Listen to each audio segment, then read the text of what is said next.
This is Software Engineering Radio, the podcast for professional developers on the web at se-radio.net. SE Radio is brought to you by the IEEE Computer Society and by IEEE Software Magazine. Online at computer.org/software.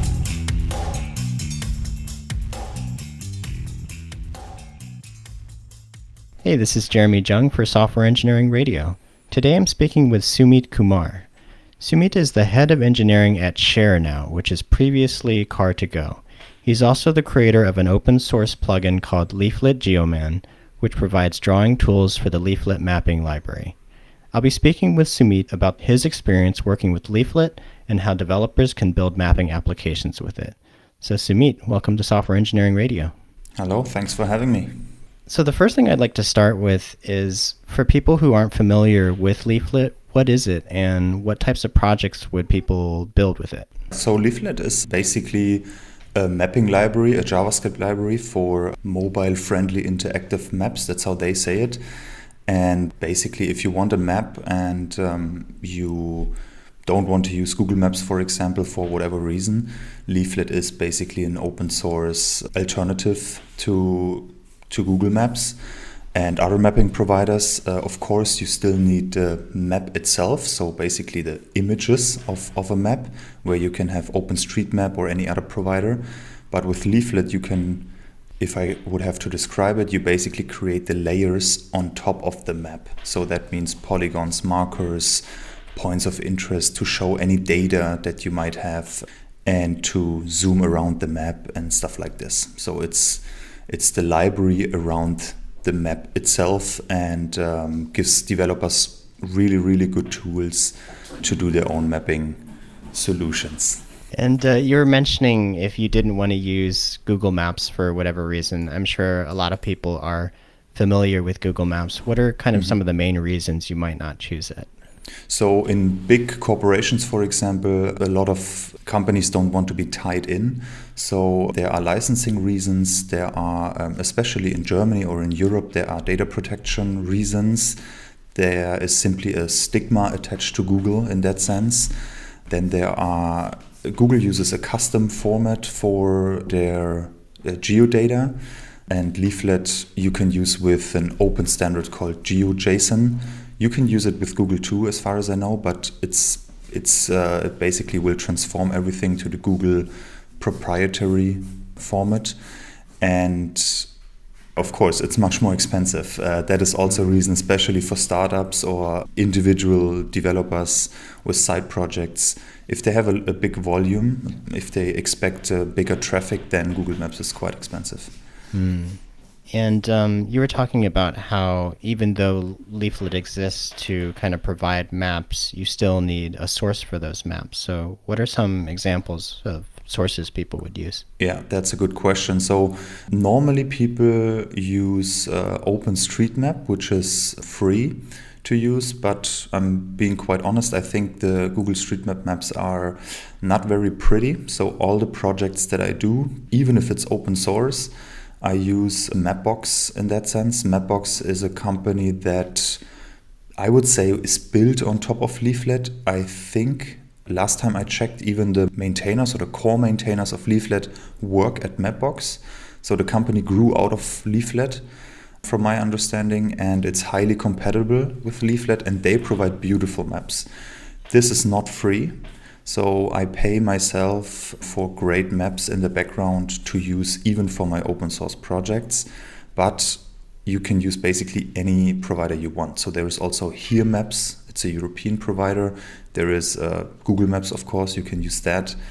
I'm not entirely sure about Apple Maps, if you can use that with Leaflet, but any provider where you can fetch the tiles is what it's called. You can implement it into Leaflet. And Leaflet is a mapping tool. That means it's not only about like satellite maps or street maps. You can also use indoor maps. You can use a map of the moon or Mars. You can use maps of video games or Game of Thrones. Like, it doesn't matter at the end. So any image that you can take from an area can be a map. And this could be even a photo or a blue, what's it called in English? A map of your house. You can even use that as a digital map and create whatever you need on top of it. Mm-hmm. And in that case, would it be like you just have a JPEG or like, a static image, and then you kind of reference that so someone's able to click around that? So I've never done a tile layer myself, honestly. So, but I've seen an application built with the library that I maintain, and this is a SaaS application for construction sites. So they fly a drone on top of the construction site, take some HD photo of it, or even 4K. I'm not entirely sure, and then they create a map out of it that they then draw on top of on the construction site, which is really interesting. And as far as I know, it's quite easy for them to make a tile layer out of it. The biggest problem with a tile layer is always zooming in and out of the map. So you need different distances basically, and of course the file size. So if you do an HD photo and you open the map and it has to load multiple HD photos, this creates quite some load and is slow for the user. So this optimization is the hardest part, but other than that, if you research how to do that, I'm pretty sure there are tools for that make it quite easy. And when you talk about tiles for a map, is it where you're starting with like a really high resolution image and then you're cutting it into a bunch of pieces so that as the person zooms around the map, they're not having to load that entire image? It's optimized for exactly this. So it loads as many tiles that are visible on screen. So if you zoom in, then it only loads the tiles that are visible. These are usually, I would say, 6 images or so, and they should be quite optimized in size.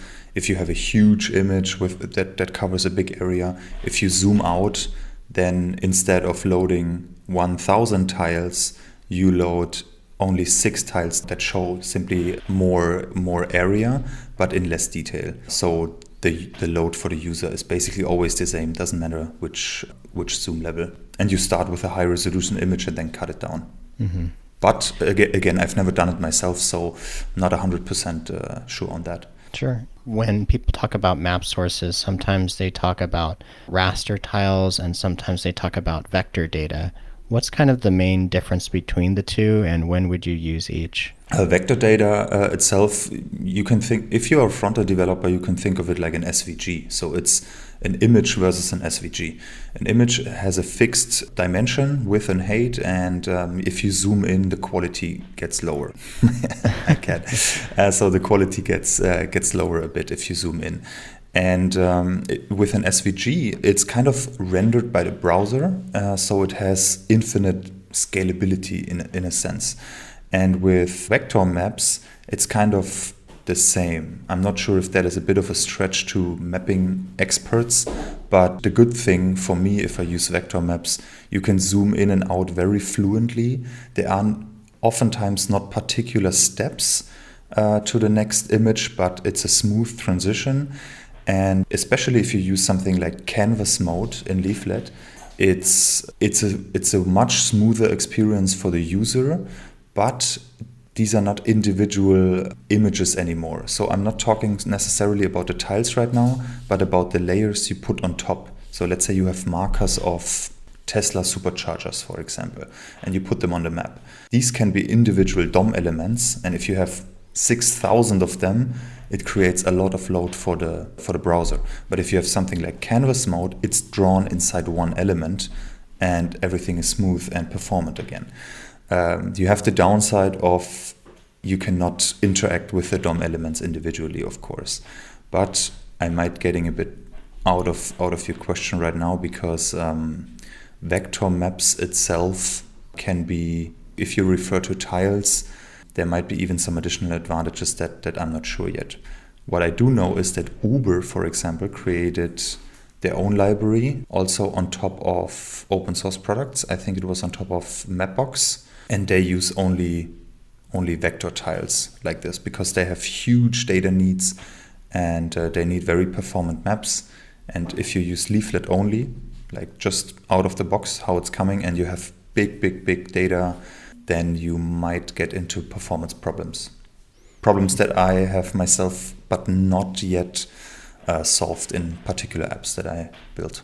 And when you're talking about like these big sets of data, is this like the mapping data in terms of things like, streets and locations, or is this more of overlaid on top of that?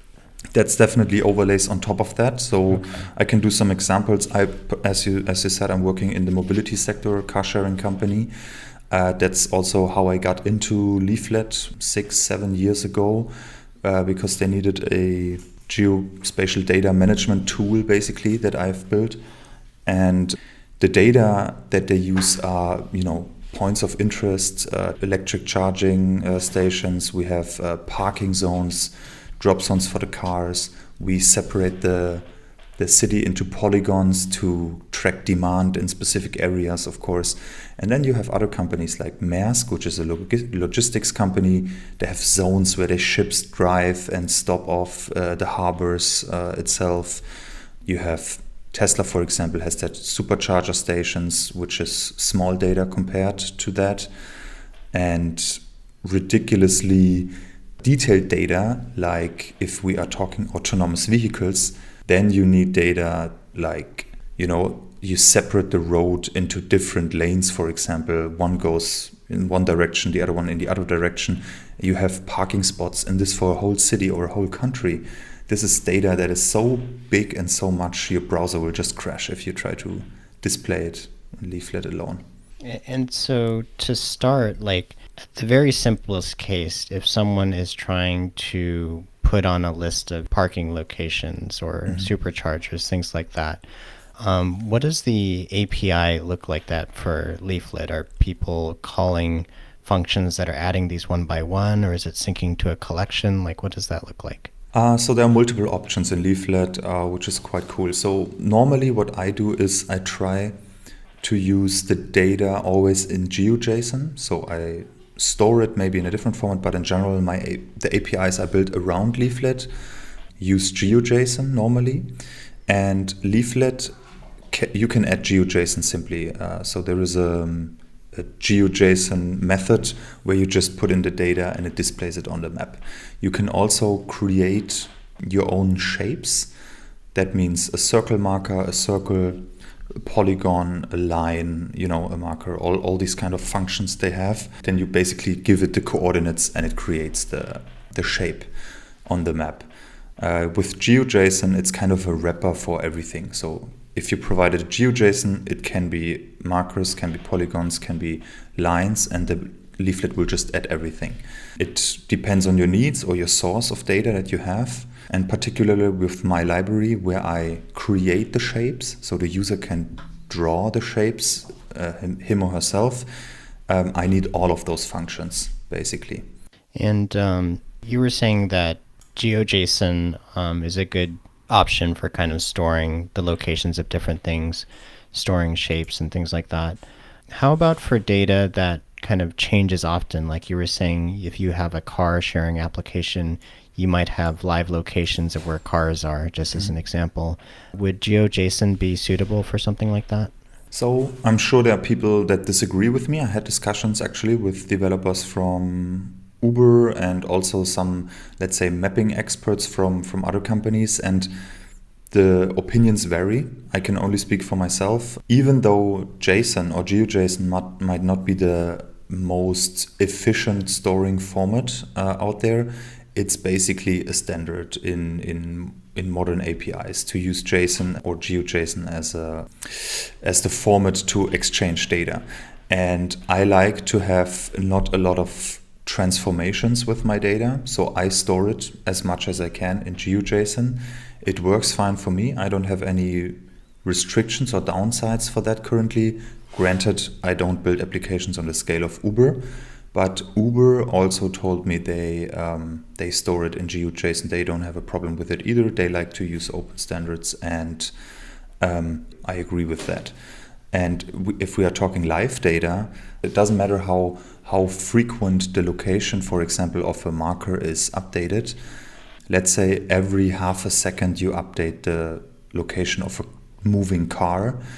You simply store the two coordinates into it, and you can build it as a you store the entire GeoJSON again, or you store only the changed coordinate, really a subset of the actual data. It doesn't matter how you build it. It's so small in comparison that it will only make a difference if you have, I don't know, if you update 1,000 or 1,000,000 entries all at the same time. Then of course your network is gonna slow down a little bit, but this has nothing really to do with GeoJSON or JSON. This is any data. If you have so much data updates, you should look at something like a message queue, like RabbitMQ or Kafka or something like this. But if you're doing it just over REST API, I would personally batch the request. So every second or every 2 seconds, I would update all the entries that have been changed, if we are talking about a front end or something, and batch everything together. So to make sure I understand correctly, if you were getting the locations of cars and you queried the Backend API, you would get a Geo JSON file, which is basically just a regular JSON file that has a bunch of elements that might have, say, the latitude and longitude of each car. And as you got updates, like you were saying, like maybe you get an update every second or every few seconds, you would receive new GeoJSON files from the server, and it would just have the elements that had changed or new elements. So there are 2 different points in an let's say an application stack where you have these updates. The first one is the car sends an update to your backend. Mm-hmm. And if we are talking about our company, for example, ShareNow, or companies that use my open source product, these might be, for example, 10,000 cars always connected to some sort of backend. And they send their location maybe every second, for example. Let's say you have a network hiccup and they all reconnect at the same time. You have a huge spike because 10,000 cars send their location at once.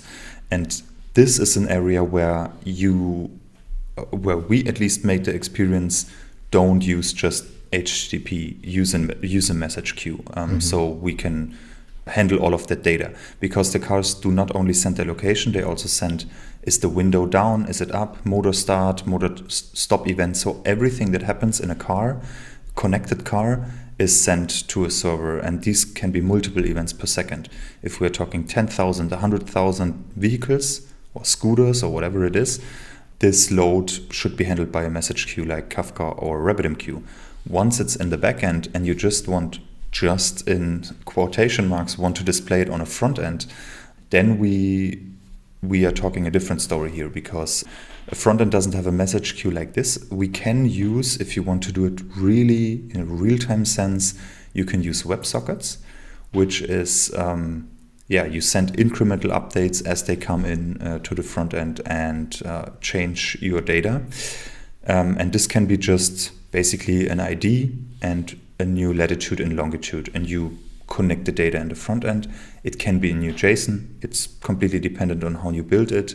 I normally send some metadata with the JSON. That is, for example, a name of the license plate, a name of the car, maybe the model, is this a Mercedes or a BMW or whatever, and maybe even some other data. Depending on the project, depending on the data that you get, there is maybe a lot of metadata involved.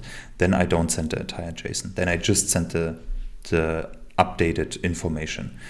But if you are not using a WebSocket, if you're using HTTP, then there is no push from the server. The browser has to fetch updated information. So in this case, what I would do is, let's say I display Berlin on a map, and we have, I'm just taking as an example ShareNow and Car2Go here. Of course, can be applied to any company out there. If we are talking 2,000 cars, for example, and I want to show them in real time, I will simply fetch the list of all the cars every second or every 2 seconds. So there is no push or anything. I will just do a fetch, simple interval request. And so you're doing this fetch on this interval, and is it taking into account what it chooses to display? It's just taking that entire document and showing everything that you're sending, or is it performing some kind of a diff comparing the elements you already had and the new elements? Yeah, Yeah, that's a good question. So I do a diff, but it depends on the project. So I'm building a little SaaS product around mapping, geo management basically. And there I use diffs out of, I did the mistake of not diffing. And the reason is if you redraw the layers on a map, it's a lot of performance overhead. And if you do this every second, and currently you are maybe creating another layer on the map, you are interacting with the map in some other way, this is a performance problem also. The map constantly re-renders basically your data. And the map simply gets laggy, right? And if you want to do anything else on the map, it gets sluggy and it's not a good performance. So I use diffing that if out of 2,000 cars only 2 move, then they will get updated and the rest is just thrown away. Mm-hmm. Yeah. And internally, so when you're talking about using this diff, does that mean on the Leaflet side or on the JavaScript side, you have this Geo JSON document and then you're updating that Geo JSON document and Leaflet just figures out that, only those 2 elements changed and it doesn't touch the rest of the page? Yeah, that would be great. But sadly, as far as I know, it's not like that. So you give Leaflet something to draw and they will draw it. So I do the diff basically on the business application side, on the business logic side. I do this myself. I'm diffing when I get the payload basically to the payload that is already there with standard, I guess, Lodash, do a comparison, remove everything else, and then I have to remove the layers first that are currently in Leaflet, and then I feed them the new ones. And I also have my own IDs associated with everything, so I can compare also individual shapes on the map or layers on the map. Leaflet has itself also IDs that they create when you add something to the map, but they are not consistent. So if you add a marker to the map, it has an ID. If you want to add the same marker to the map again with a different location, it gets a different ID. You can get the current one on the map and update that one. That is also possible, but then you would have to buy in completely into the Leaflet logic, including their IDs and how they handle everything. And I like to have this separate. I like to have Leaflet just as a dumb drawing tool and not as the source of truth for my IDs and business logic and all of that. So I do this outside, I do the diffing outside, I do the storing to the database outside, and Leaflet is just like a component. I feed it data, it draws it, and that's about it. So in the case of situations where you have live data and you have a lot of data changing, it sounds like you actually aren't using GeoJSON in that case. You have your own collection outside of Leaflet, and you're using that along with your own diffing to determine which elements you should find inside of Leaflet based off of a key, and then moving just the ones that you found that have changed. No, so it's GeoJSON. It's all GeoJSON that I store. If for example, the SaaS tool that I built has an API where you can fetch the layers that are displayed on the map from an API. And this is all GeoJSON. And internally, I only use GeoJSON. That means, so if you put it into Leaflet, internally in Leaflet, it's also transformed to something else, of course. But the map, you can just say, okay, give me these layers and make them GeoJSON basically. And then this is how my whole application uses it. But GeoJSON has a properties block. And in there, you can add all the metadata you want. So in there, I have the IDs that are basically the reference to my database. In there, I have maybe a gravitational center of a specific polygon, for example. I have descriptions, names, anything the user would like to see. I store in the properties property of GeoJSON and use that everywhere. So it's still all GeoJSON.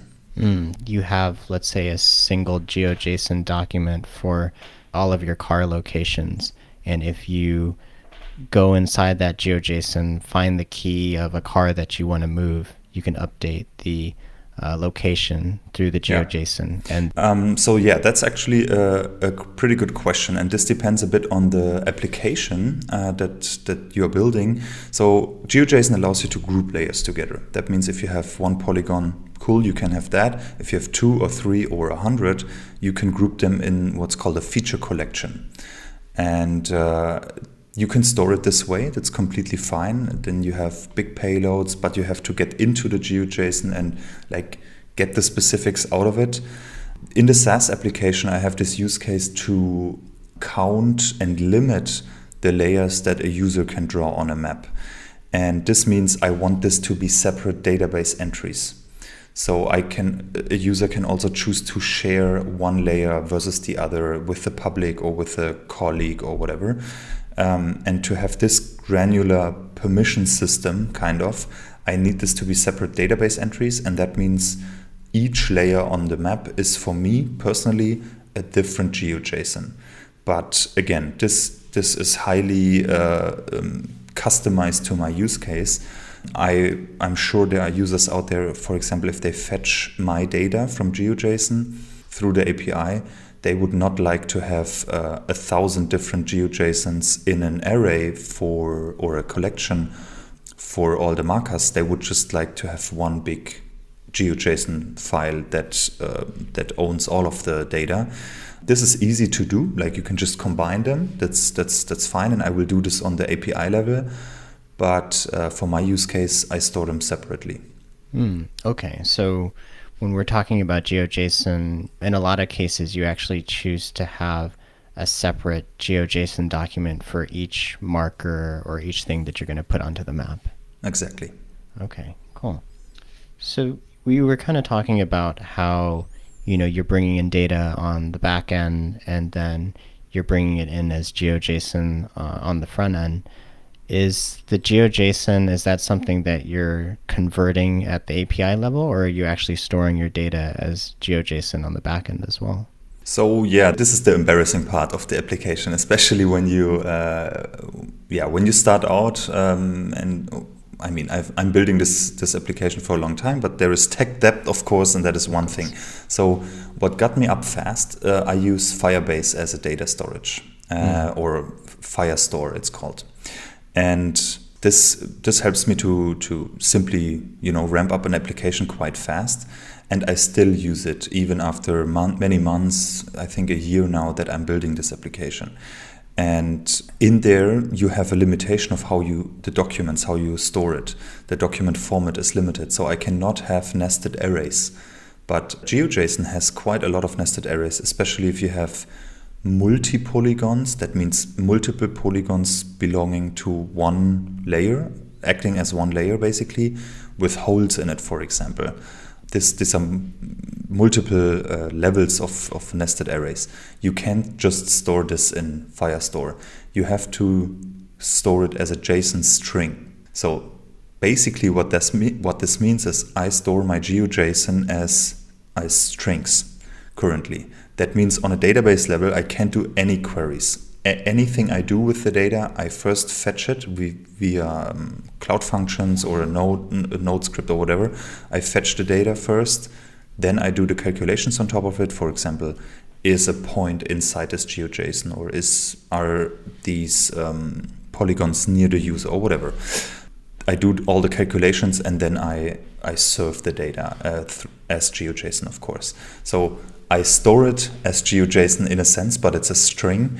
And if I would have to do it again, or if I look into the roadmap for the future, I would probably go to something like MongoDB, where you can, I'm not sure if it's like native GeoJSON support, but the important part is that if you build an application that basically does a lot of geo queries and stuff like this, if it's made to handle geospatial data, use a database that can do geo queries on a database level. That means I give the database a coordinate, like whatever, my location, and do a query like give me all polygons where this point is inside the polygon.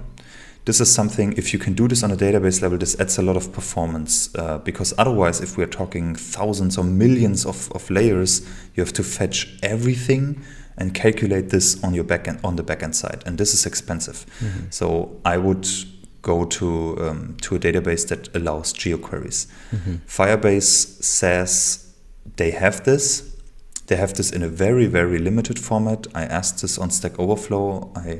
I saw the question yesterday again. I asked this about 2 years ago, 2016. And back then they answered that they haven't exposed their geo queries yet, and they still haven't. So I'm not sure when they come out with it. But if I need it, I will switch databases. I will not wait for that. And if I would start over, I would choose a database beforehand that allows me to do that.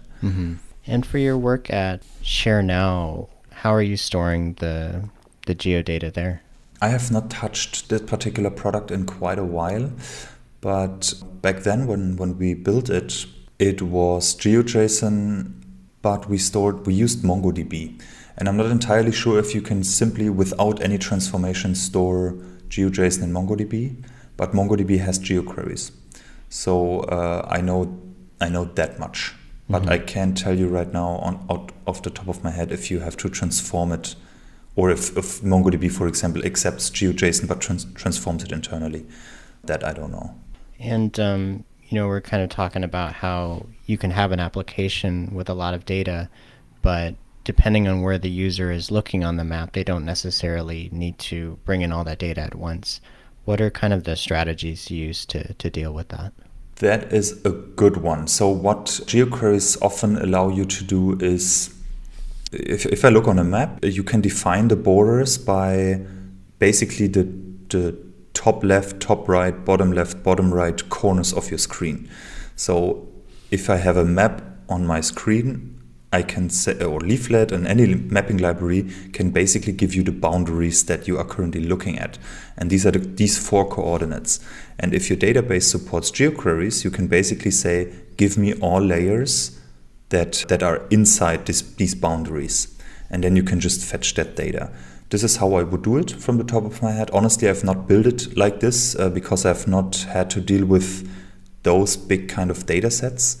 And there might be downsides to this. If the user, for example, moves the map, how many queries do you do then? You have a moving target basically. But I'm sure there are ways to solve this. So this would be my first clue on how to achieve this. And in terms of when you're working on a Leaflet application, do you have any experience integrating a Leaflet map with other frameworks like, say, React or Vue or something like that? Very good question. I get this quite often on the open source library as well. And with mapping libraries like Leaflet, you are basically back to the roots of HTML and JavaScript, where you interact with the DOM elements directly. And with the introduction of frameworks like Angular and React and now Vue, we kind of moved past this. Like these are all abstractions to the DOM element. We don't say create this div and create this div. We don't do this anymore, kind of. But with Leaflet, you still, at least a little bit, have to do this in the sense that, for example, you tell it the div that it should render in, and you call specific elements directly sometimes through the Leaflet API, of course. But it doesn't have this reactive nature like our frameworks today do. So what happens is that there are a lot of abstractions to mapping libraries. So there is Leaflet React or React Leaflet, Vue Leaflet, all these abstractions to use the mapping library in the same reactive way, in the same thinking mode of the framework, which is good for anyone that is starting out. I personally like to use it bare bones. So I like to interact with Leaflet directly with the API it provides. I have full control over it.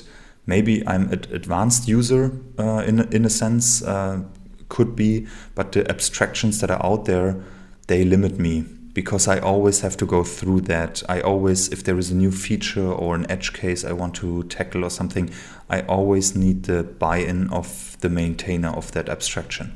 And this is something I don't do. Sometimes I build my own abstraction, but normally I basically build a component in Vue, and it doesn't matter if it's React or Angular or Vue. I build a component that owns the map itself, and I put, as a property, I put the Geo JSON in there, for example.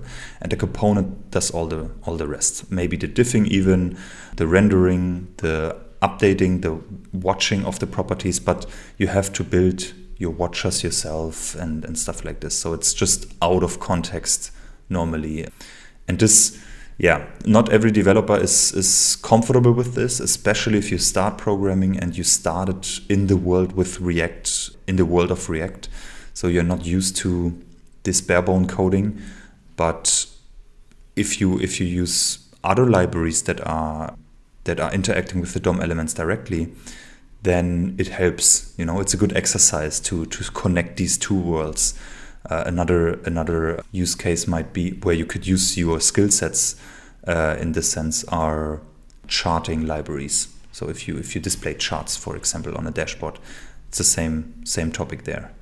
So basically, like, you recommend keeping your framework code basically separate from your interactions with Leaflet. Like, you'll use Leaflet's built-in APIs, not use a wrapper, just because you want to make sure you have full control and not be limited by exactly. that wrapper. And if there is a new version of Leaflet coming out, I want to use it immediately. It probably have some updates that I want to put in. And again, I have the feeling I can control the user experience much better if I can interact with Leaflet directly through the APIs. So it's not, I wouldn't necessarily say I would recommend it. It's the way how I do it. And I think if you build a big application, I think you are better off using the Leaflet APIs directly. If you just want to display a map and maybe a marker on top of it, for example, to show the location of your business on your business website, then it's totally fine to use a wrapper, right? That's easy. You will have it done in less than an hour, and that's it. But if you build a big application to handle geospatial data, then it's a different story. And there I would say remove the abstraction and go directly with the library. And for these components that are from your framework, do those end up rendering kind of surrounding the map, like you would have a sidebar or a top bar or something like that? Also a good question. So on Geoman, I use it. So this SaaS product is also the demo website basically for the open source library, and it's called Geoman. And there I have a map component, as I said, and it's basically full screen. From the DOM side, of course, I have stuff around it. I have the header, I have a sidebar in a sense, and a footer and whatnot. But with CSS, I just display it differently. So the map is for me always front and center. It's the biggest element, and it should be basically like Google Maps. It should be the one big background thing. And the header and the sidebar are just like on top of the map. And you can build this in different ways. Like you could even add this to Leaflet. If you would do everything in Leaflet, you could even add your sidebar as a map element on the map. But I don't do this. I have the map container and I just overlay my other DOM elements on top of the map. So I want to keep this really separate. The map itself, the map component is definitely one separate component for me that I interact with because of login again. Let's say I want to change mapping providers at one point. Instead of changing one component, I would have to change, I don't know, the whole application. So I try to keep this as separate as possible. So you basically, if you were to look at the HTML, the DOM nodes that have kind of all your controls or your sidebars, things like that, they would be completely independent of the Leaflet DOM node, but you use CSS maybe with like a fixed position or something to appear on top of the map. Is that correct? Yeah, that's true. I would do one exception though. I built an open source library, as you mentioned, for drawing basically layers on the map, markers, lines, whatever. These buttons, I add them to Leaflet. So because it's a Leaflet plugin. So that means any user of Leaflet that wants to use my plugin just imports it and it adds these buttons to the Leaflet map. So there I basically use the Leaflet framework to display this. But anything else, like for example, an address search, a list of the layers that is currently on there, an export button for downloading the Geo JSON, changing the tiles from street view to satellite view. This kind of stuff you can all add to the map, and a lot of people do that. But I personally keep this out of the map. I have this separately, again, because in my SaaS application, I would like to have more control over the user experience. And maybe, I have something like a paywall in front of it, or an upsell button, or I need to limit this based on user permissions. And I simply feel more comfortable doing this in the framework like Vue instead of Leaflet itself. Mm-hmm. And, you were talking about how you built a plugin. Can you sort of talk a little bit about what sort of things make sense to be built as plugins versus built outside of them? Yeah, also very good question. I thought of that as well.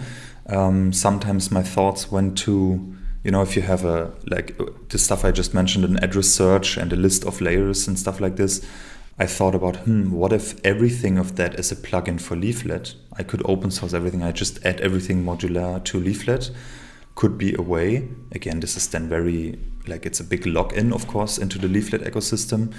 So this is all possible, and there are plugins, I think, for all of that. There are plugins for your address search. There are plugins to switch tiles, plugins to draw, to export data. For all of that, there are plugins already, and they add this to the Leaflet map. Again, I think if you have a use case of just having a small map showing some small stuff, or you want to create an MVP, it's completely an MVP, meaning a small app that can do something where, it's not a product that you might sell to someone. You can do all of that, and it will be completely sufficient, and it's probably less work to just use a plugin to add this to the map. But if you have a product and you want to create, you want to control the design aspects of it a lot, and maybe animations and stuff like this, I think for every developer it's more convenient to not fiddle in Leaflet code for that. Leaflet has its own CSS also, so you have to override this or compete with it over the style sometimes here and there. And keeping it out of it just means the data that is displayed and synced between these components has to flow through somewhere. And if you build a big application, you probably have an application state somewhere, like in React, what is it called? Redux, for example, a Redux store where you have your data store on the front end. And if you use this as your source of truth, you can use it for all the components that you display on top of the map that are not inside Leaflet. And it's much easier using that ecosystem than recreating everything in Leaflet. Because if you do that, you basically don't need a framework anymore. You build everything in the Leaflet library, and you interact with the DOM again directly. So the abstraction that we mentioned before, you would have to build this for basically everything, right? And there is no reactive thing anymore from, you don't get the benefit from React anymore if you add everything directly in Leaflet. If you look at the Leaflet website, there's a long list of plugins. Is there a set of plugins that you typically use when you're building a Leaflet application? No, somehow I'm kind of ignorant in that sense. No, not even the address geocoding thing. I also built this on my own. There are many, many, many good plugins there, honestly. And what I can tell you is there are plugins that we use at ShareNow or Car2Go. And there are plugins that I constantly see people use together with the library that I'm providing. And these are something like, what's it called? A marker grouping tool. It's clustering. Yes, thank you. Marker cluster is a plugin that is used a lot. And we use this as well. So it, as the name implies, it clusters the markers when you zoom out. So you don't have 10 million markers on a map, but it clusters them together. It's also good for performance, but also for usability. So this is something that is used a lot. And then, of course, everything that creates heat maps and data visualization are also used a lot. At least from the circle of open source maintainers or open source users that I'm interacting with a lot. But honestly, if you are using Leaflet, look at the plugin library, see what is there. Before you build it yourself, try the plugin and see if it fits your needs, because you don't have to reinvent the wheel. For me, this might be a bit of a sickness, and it's fun to recreate the wheel for me. But of course, it's a waste of time if you have it already there. Yeah. Another thing I'd like to ask is, when we talk about displaying things on the map, we were talking about cars earlier, and you're saying you display them in the form of markers. A lot of times applications want to show information that's associated with those markers, whether that's a label on the map or something else like that. How do you typically approach that? Keep all that information grouped together and keep it updated? So I saw different implementations. You can, as always, the metadata that you store with your layers, you can choose to have them its own entity outside of the GeoJSON, or you add it to GeoJSON. So the question is the marker itself your source data, your main entity? That means do you associate the style for a marker with the marker, or do you store the style separate and store the ID of the marker in the style? That is basically an architecture question that you have to solve. An example that might be that resonates maybe more with everyone is we have cars, right? So we have cars, and the cars have metadata like license plate, which tires they have, which SIM cards they use. They have all this, a lot of data, much more than the geodata. So is the location of the car just a property of the car, or is everything else from the car metadata of my location data? And this is a distinction you have to decide on your own, how your complete architecture, landscape, and ecosystem looks like. For me, I decided many times that the location data is the source of truth, let's say, and I put a lot of metadata in. That is because if everything the user does and everything my API does resolves around the location data, I can just as well use that as my main source of truth. So if we go back to styling in particular, I would store as metadata. So you have a marker and it should resemble a car. So I want a different icon. I maybe want a direction. If we are talking apps like Uber, for example, you see the direction the car is heading. So I might have a degree, so I know how to turn the icon on the map. I need a color, and maybe I want to display the lane that the car was driving, the route. So I want to display that. And all of this data I store as metadata. And if the user changes it, I change it in the metadata of that marker. That means if any team is fetching the data from the API, they have also the information how to display it. And this was for me and for us also very important to do. So styling, I would definitely recommend storing this with the geodata as metadata. With everything else, like the fuel level of the car, that's that decision you have to do on your own, architecture-wise. And if you wanted to make a customizable user interface in terms of somebody chose they wanted to see what's the speed of the car or something like that, and they wanted to be able to turn it off and on, you would store what the user chose in the same place?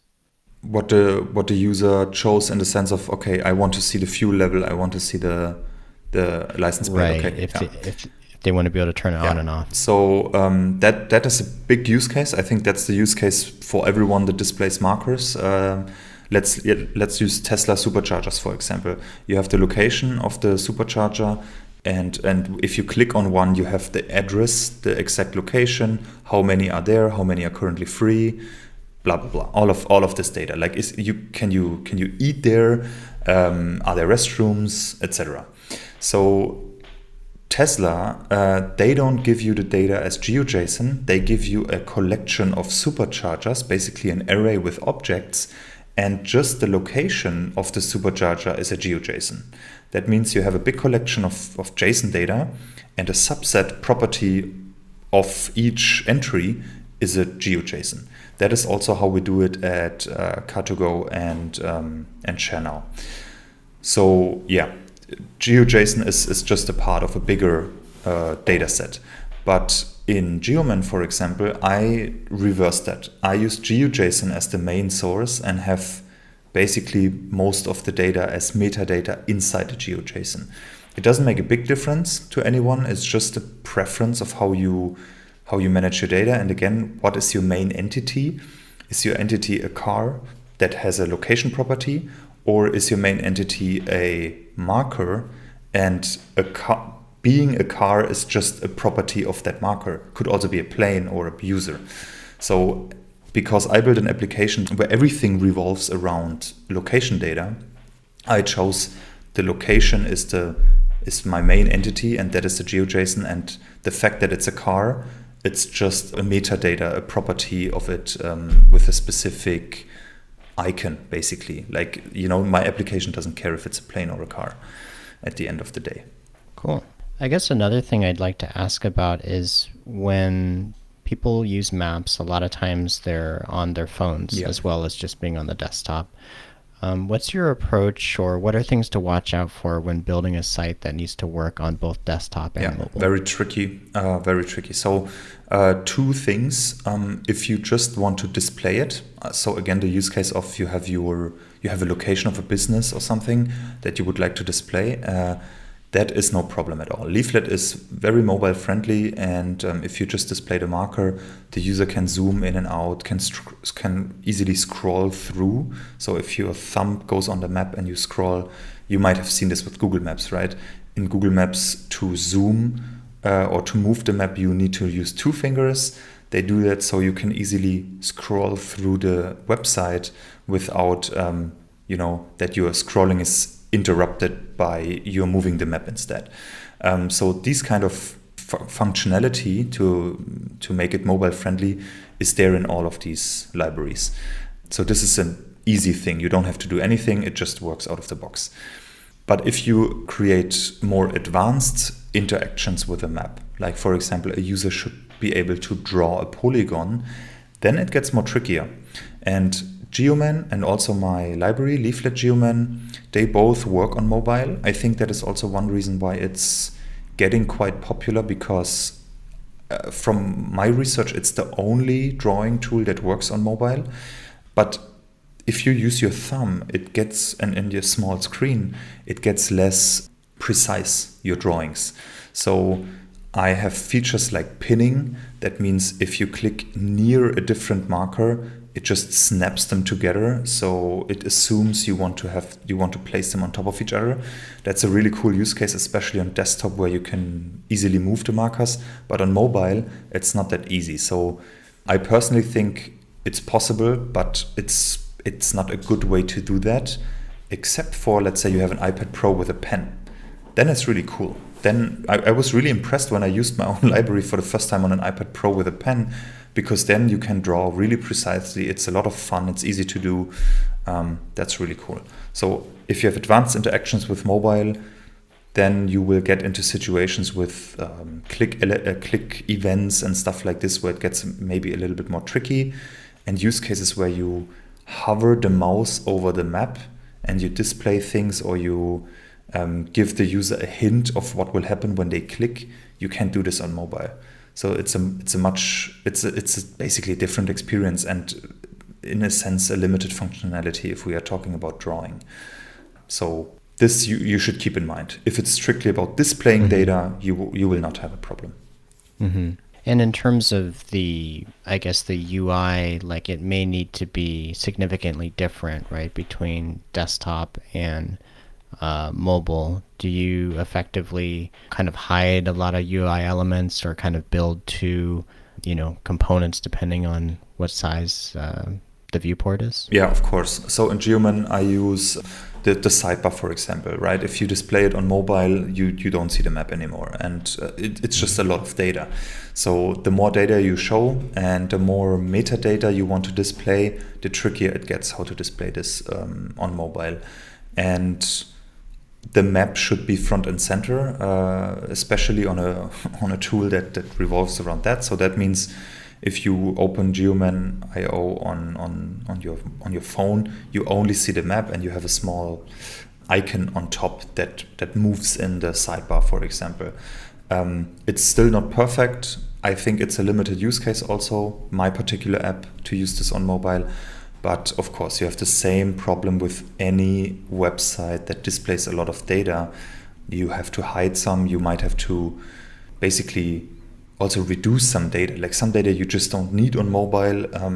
You will reduce maybe the table columns, stuff like this to make it as easy as possible for the user on mobile. And they can still open a desktop view if they want to on mobile. But it's such a limited use case, I think, that as long as it looks good and it has the basic information, I think everyone is fine. If you go into advanced mode, then a desktop might be, or a tablet might be the way to go for the user. Yeah, we've been talking about Geoman, and you've mentioned that you have a Leaflet plugin called Geoman Leaflet. Can you kind of go into a little bit about what Geoman is and why you decided to create Geoman Leaflet? Yeah, sure. So Geoman, just so you know, it's not a superhero or something like this. It derived from geo management, and I just noticed later that it sounds like some sort of superhero. Anyway, I have a quite, let's say, experience now in solving this for companies and seeing the problems inside companies. And this not only in the mobility space, this ranges to communication providers, to, again, construction sites and logistics companies and everyone that has geospatial data. And they mostly have there are two categories, I would say, that I'm trying to help. One is they have their own application, they have their own team that works on this, or multiple teams, and they use open source products or paid products. And they need more functionality. So they probably use my open source library if they use Leaflet for creating data. And the open source library basically helps you create and edit this kind of data. So you need to create a polygon. You can create this, of course, by just providing the coordinates if you know this. But if you have a user and he needs to, for example, create a polygon around a building or around a block or a city or whatever, my library is there to help them just, easily create these polygons on the map. They can create markers, circles, rectangles, whatever it is. They can also edit each specific vertex, add vertices in between. They can move the entire shape. They can cut holes in polygons. They can, of course, remove the polygon. So all of these drawing and editing features are there. And one product I'm currently thinking about, I'm just collecting feedback, I've not built it yet, is a pro version of that has even more advanced drawing and editing features. Something like some companies need to have polygons that are adjacent to each other and cover a complete area like a city, and they have maybe 100 or 200 polygons that make up the city. So think of it like sales territories or something like this. And there should not be an overlap or a hole between these polygons. So they need to stick together. Now, they can do this already with the open source library that I'm providing. But if they want to change the shape of one polygon, they would have to change all of the adjacent polygons as well, which is quite a lot of work. And I could build a tool, for example, where you just draw a new border and it automatically calculates the new size of each of those polygons and adapts it, because you basically tell them, hey, I don't want any overlap and I don't want any hole in it. And these are such advanced niche drawing tools that require weeks and months of work to build, that I want to wait if people or if companies need this. And I'm thinking about providing basically a pro version of the open source library. So that means I have the open source library that I could constantly maintain for basic drawing and editing needs. I wouldn't say it's basic, it's quite advanced already. Then we have really advanced tools where I think a pro version of the library would be helpful for some companies. And then we have the second bucket of companies that don't build their own application. They just want a way to easily have a service like MailChimp, for example. Instead of managing email, they want to manage geospatial data. So they want a service where they can create data, where they can put data in through an API, and where all the teams and clients and apps can fetch the data again. And this is where the SaaS applications comes in, and it's called Geoman, basically. And there you have a studio where you have your map, or you can create multiple maps like projects, and then you create, for example, one map that displays your supercharger network. You have one map that displays your sales territories or your parking spots. You can create one map that displays airline routes, whatever it is, whatever your data is.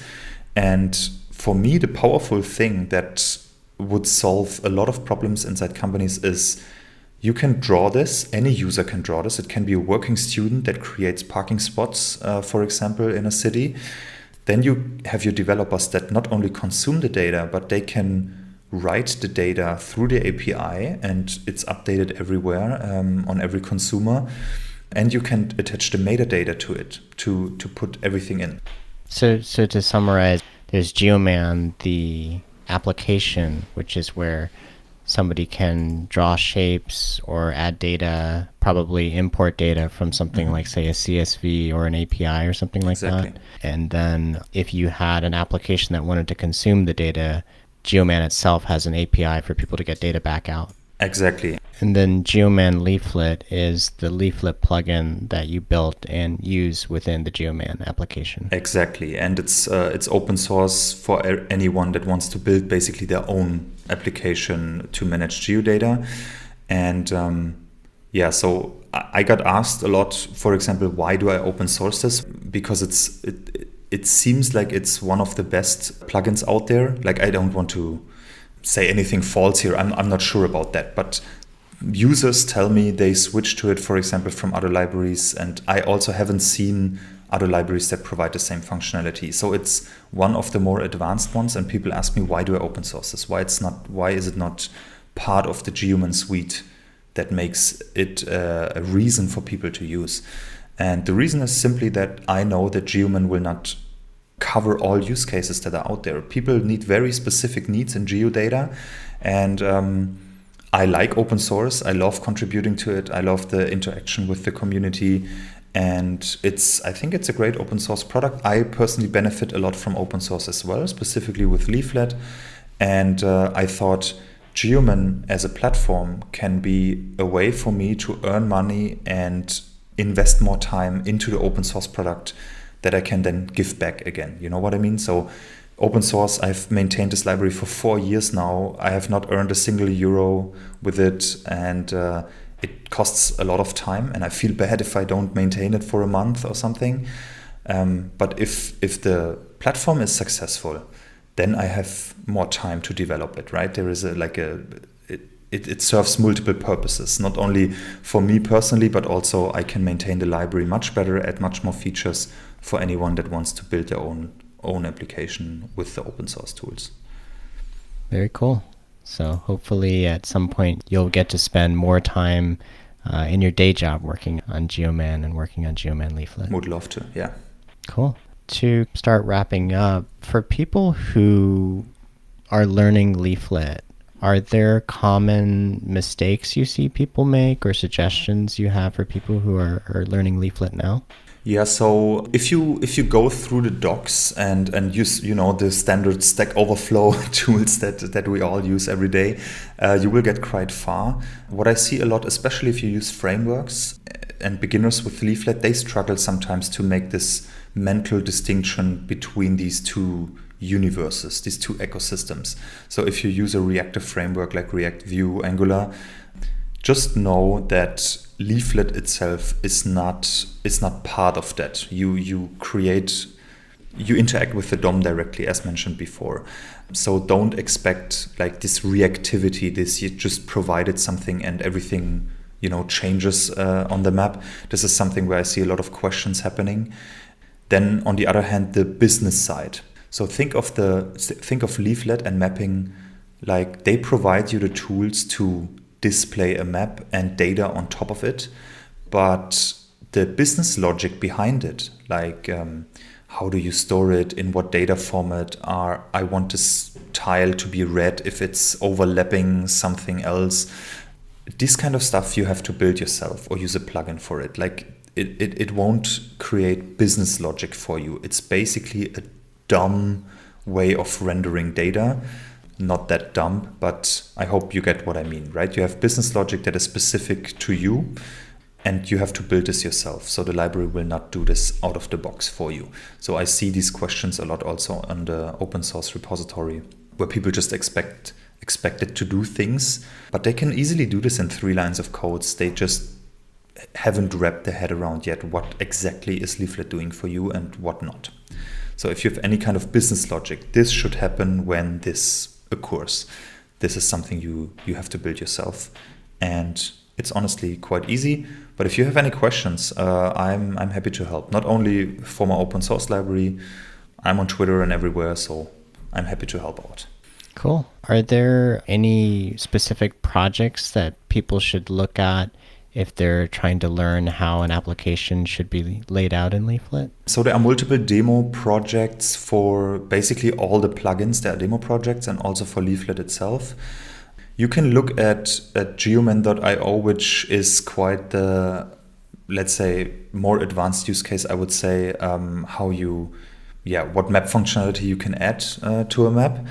And everything from Uber, of course, is very advanced, and especially in data visualization, they have amazing tools, and it's all open source also. So if you look at the demo pages from Uber and from Mapbox, you will get a sense of where it can go. And then I would personally just look into the DOM and see what they do and how they do it.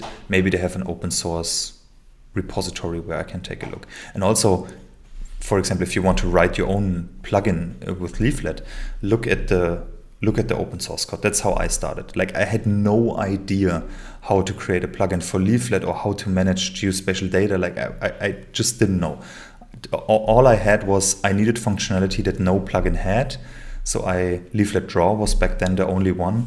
I basically scanned their code, looked how they do it, tried to recreate it, and then built my own architecture with it. But it was very similar in the beginning, the code. So just look, that's what open source is there for. Look into the code, learn from that, clone it, adapt it, and grow from there. How about in terms of like a full application, like you were mentioning, to look at, say, Geoman.io, but Geoman itself is not actually open source, is it? No. Okay. Yeah. So I'm not sure where to look there. What I do sometimes, you have stuff like Geo JSON.io. It's a small utility to edit Geo JSON. I've built the same on Geoman.io, but it's a different one from Mapbox. And this is open source. It's a small application that you can take a look at.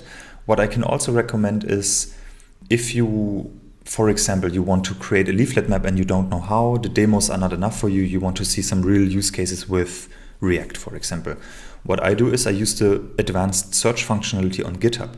So I look at who uses Leaflet and who uses React, and maybe I search for the inception code from Leaflet and filter by it. And then you find a lot of applications that basically use it like this. And then I scan around and try to find someone that uses the same stack as me and how they do it. And this gives me a lot of inspiration. Yeah, that's a great tip, not just for Leaflet, but for anytime you're trying to learn a new library. Yeah, it's really helpful. Yeah, the GitHub search functionality is underrated, I think, in that sense. Cool. Well, before we finish up, is there anything that you think we should have mentioned or should have talked about? I think we had quite an awesome overview. I think there is not much to mention. If you are into geospatial data, or if you have to solve the problem for your company or a client or whatever, I think it's quite the interesting field. It's quite niche also, but the user experience is amazing, and you have such a big impact if you build something nice on top of maps. And of course, it's a field that is very, very future-proof. It doesn't matter if we're talking drones, autonomous vehicles, sales, like everything in the mobility sector specifically, but everything around us needs more and more location data because everything is connected. And I think it's a field where you as a developer, if you have these skills, are very good equipped for the future. So don't hesitate to get into it and code a bit around it. I don't think you will regret it. Cool. And for people who want to follow you or see what's going on with Geoman, where should they go? So I'm on too many platforms, I say, but I'm active, very active on Twitter. My handle is Tweets of Sumit. There I'm the most active, so if there is anything you would like to ask, or if you want to follow me and see where Geoman is going, the open source library, or also even how to create a business, like I'm not an expert in it, I just share my journey. I will share everything on Twitter.